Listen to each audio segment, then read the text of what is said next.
All right, so we're almost there. We're on virtually on the eve of Cheltenham, and what good fortune to run into the greatest jockey of all time. AP McCoy is alongside me. How are you? Good, thank you. So what's this, Cheltenham number 4 that you're not riding at? Is it getting any easier? Yeah. Look, it's getting a little bit easier. That's the one thing I think about maybe doing TV that has kind of helped me. I don't do it very often, obviously, but I think going to the Cheltenham Festival, it gives you a purpose. It takes your mind off not being able to ride. But it's getting a little easier. Look, it'll never be the same. I can't help but think I'd love to have another go, but unfortunately I'm much too old. But I'm looking forward to it. Look, as a jump racing fan, it is the greatest week, and I know a lot of people say it, but it is the greatest week in jump racing. Would you be the type who'd be looking at the fields for the week and going, I would have been riding that one, I would have been riding that one? That's what JP has. I would have been on that one. Yeah, I was down in Martinstown in JP's place probably last summer, and I was kind of slagging him, saying, did you just wait till I retired till you got all these good horses? And JP, being as sharp as he is, said, sure, I didn't need to have good horses when I knew riding for me, But he's got a very strong team, from start to finish. Even the likes of Faka Dudari the first day, and obviously Bouvier, and then you have Sir Eric and Champ and OK Corral and Defi de Saw. There's a lot of big chances there, and hopefully he'll have a great week. It's do I look and think I would be riding him? I'm not really one to really look back. I tend to look forward. I had my time. I was lucky to have the time that I had. And I look forward to cheering those horses on. I hope to God that they all win. It feels as if the entire calendar, more than ever, has started to go around Cheltenham. Maybe not so much for the good of the game, that everything feels like it's a Cheltenham trial, and we don't at times appreciate the Grade 1s for what they are and acknowledge great horses for winning those races. I found myself watching back your documentary over the last couple of weeks, and it struck me that one of the things that made you great was that for you, every day was a big day. Every day was an important day. Was Cheltenham still different, or? Oh yeah, Cheltenham was still different. There's no doubt Cheltenham was still different. But at the same time, I often went through stages. Going to Cheltenham, especially now that it's 4 days, Look, you obviously need to have the best horse the majority of the time, but it's a little bit more diluted. There's a little bit more room. There's a little bit more. When I went to Cheltenham my first years, the likes of the Arkle had 18 or 20 runners in it. Now it'll have 6 or 7 or 8. And it's a little more diluted. And I'm not saying that it's easier to win, but for those short prices in novice races, there's less probability of something going wrong. And. So I'm not saying it's easier by any stretch of the imagination, because it is difficult, but that's what makes Cheltenham special, is that everyone knows the difficulty, that how difficult it is to win at the Cheltenham Festival, and everyone knows that there is nothing like it in terms of atmosphere, in terms of reception, in terms of I owned, I trained, I rode a winner at the Cheltenham Festival. Is it possible to describe that 5-10 minute period, however long it is? You probably know down to the second how long it is from crossing the finish line to getting off the horse, as you're going through those thousands of people all applauding you, some of whom have won an absolute fortune. Is it possible to describe the feeling inside of that? No, it's not. And what Cheltenham has different than anywhere else is, I know a lot of people talking about it in this great theatre, but what it has, by coincidence, by design, by whatever it is that very few places when you pull up at the winning post do you walk back down in front of all the people, and you get to soak up all the atmosphere. It's right in front of the betting, right in front of the bookies. It's where all the punters have been. It's whether if you backed a really short price favourite, if you're lucky enough to ride one of those big gambles that have come off at the Cheltenham Festival. There is no feeling like it. Look, sports people will never admit to it, but having people massaging your ego after you've just performed on the big stage, there's nothing like it. To the same extent, if you've just got beaten in a short price favourite, you can see the other side of it as well. But I was always the sort of person that was I always was inclined to enjoy the big days and think of the positives. I never believed that I got beaten that many, but it was 14,000 or something, so I got beaten a lot, beaten more than most people. I'm going to do the stereotypical thing and ask you for your tips. You must get asked more than anybody. You're probably asked 10,000 times over the space of the month around Cheltenham for your fancies. Do you just pick one horse at the start of the month and just go with it and not have to think about it again? To a point, I was really impressed with Sir Eric.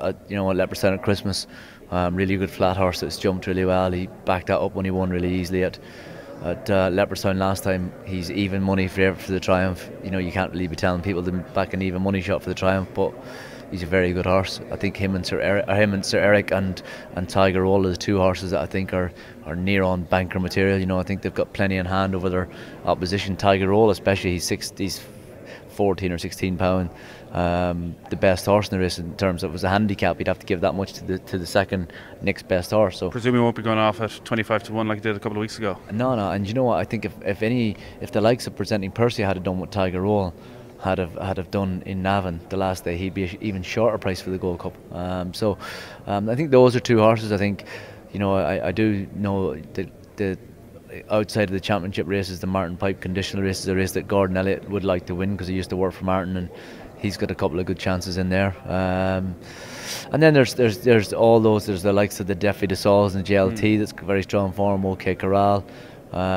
Paisley Park and Faheen looks a two-horse race. Looks a match. Altior looks like, you know, looks like he's going to be dancing on his own. You know, so. And the Gold Cup for me looks as open and a good Gold Cup as I've seen for a very long time. Where do you stand on Presenting Percy and the lack of time since last year's Cheltenham one run? I thought when I watched the RSA last year that he was just a Gold Cup horse waiting. You know, I just thought he was a Gold Cup winner waiting to happen. You know, and I was so impressed with him, everything about him. I thought he had everything that you need to win a Cheltenham Gold Cup. You need tactical speed, and what you need to win the Gold Cup. Obviously, more than any horse, you need a horse that runs fast than all the others, obviously, but you need a horse that stays and stays and stays, and he looks like he does that. But the preparation, you know, would have to leave you with doubts in your mind. No horse, I don't think, has won a Gold Cup since 1929 or some crazy stat like that hasn't ran over fences that season. So it'll be a phenomenal training performance. It's not impossible. The lad, you know, Pat Kelly trains him, has brought him to Cheltenham the last 2 years, and he's come up with the goods. You know, if you were going in terms of handicap terms, I think Presenting Percy, I think there's if it was purely on their best ever performances, his best ever performance would only see him finish about 5th. You know, and I think there's 3 horses that are rated equally the same as him, so he could even finish 8th. Yeah. You know what I mean? But he's tended to go to Cheltenham for the last 2 years and put up much better performances than he's ever done before. So he could do the same. Look, it's going to be very tough for him. Wouldn't be surprised if he won, but it's going to be tough for him. Clandazobo was really impressive in the King George. Native River, everything is in his favour. Love the ground, love the conditions. It's so hard to win back-to-back Gold Cups. Better horse than him couldn't win it. You know, likes of Caudo Star and Denman or Don Cossacks or, you know, Sizing Johns. Lots of horses that recent times haven't been able to go back there.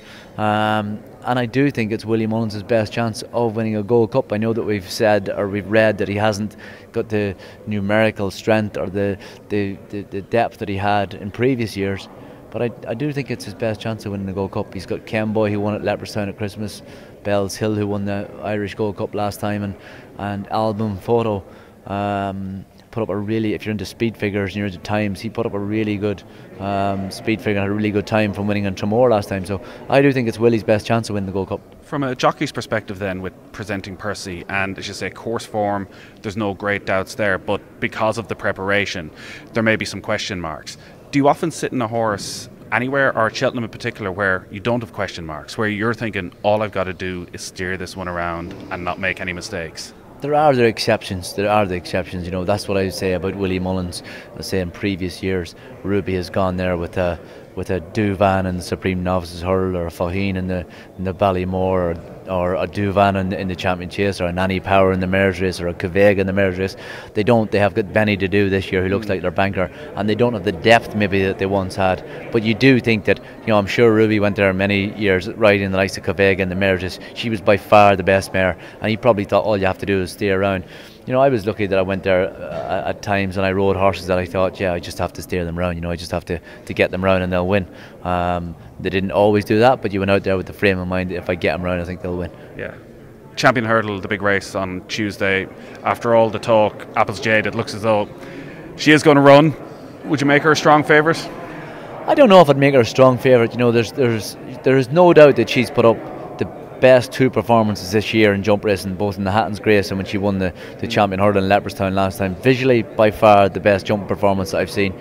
There are question marks. She has a tendency to jump to the right. If she loses, half a length at each hurl in the champion hurl, it's four lengths. She's been to the Cheltenham Festival a few times. She got beaten at a very, very short price last year in the mares race there. Bouvidere's won the last 2 champion hurls. You'd say that his form of the race last year when he beat Melling and Mixed Jazz is not that strong, but he's won when he wasn't at his best. He's been there, done it. He's trained by a man who's trained 7 champion hurl winners. He's got a lot of things in his favour. It's a great champion hurler. Like, the last horse to win 3 champion hurdles, Isterbrack, is seen as one of the greatest of all time. Like, Bouvidere, if comes away winning, do you suddenly start looking at the horse completely differently? Yeah, I don't think Bouvidere has got the credit he deserves for winning 2 champion hurdles. I think he's a very good horse. Would I put him in the same breath as Isterbrack? I'm not sure. Of all the horses in jump racing, and I looked at, I thought, Isterbrack would have been one high up the list. Isterbrack and Desert Orca would have been 2 horses that I would love to have ridden. Would I look back and think, now I'm only retired, 4 years, do I look back and think, oh God, would I love to have ridden Bouvidere? Yeah. To win 3 champion hurdles is a phenomenal feat, and it will be a phenomenal feat if he can do it. But will he be an Isterbrack? I'm not sure. You're probably best ask the owner. Yeah. But I'm not sure even he would say that he's an Isterbrack. But I do agree that I don't think he's had the credit he deserves. And to win 3 champion hurdles, we all know how difficult it is. You probably spent a good chunk of your time racing, looking at Arsenal in the glory days, thinking, it'd be great to have a little bit of free time, go and sit at the Emirates, go and watch these brilliant teams, go and watch us achieve things, enjoy the success, and then you retire, and it's been pretty much a nightmare ever since for Arsenal. Are you a little bit depressed by it all at the moment? Yeah, look, we got a little bit spoilt as Arsenal fans, at that time with Manchester United, the teams that they had, the Invincibles. The Invincibles were, you got to look at that team that had Lehman, Carlo Torre, Ashley Cole, Lauren, Saul Campbell, Patrick Vieira, Robert Perez, Dennis Bergkamp, Thierry Henry, Gilberto. There's not one of the Arsenal players now would get on the bench of the Invincible team. Right. There's not one of them that looks like one of the Invincible team. With the exception of Ashley Cole, they were all big physical specimens. Unfortunately, we're a million miles away from that. I don't think the owner has the same interest in the football club that we'd have liked them to have. I think it's a cash cow in terms of financially. Arsenal is a profit making club, and as long as it's doing that, I don't think the owner will be that bothered too much. Well, enjoy the United game on Sunday and enjoy the festival as well, Tony. Thank you. Cheers.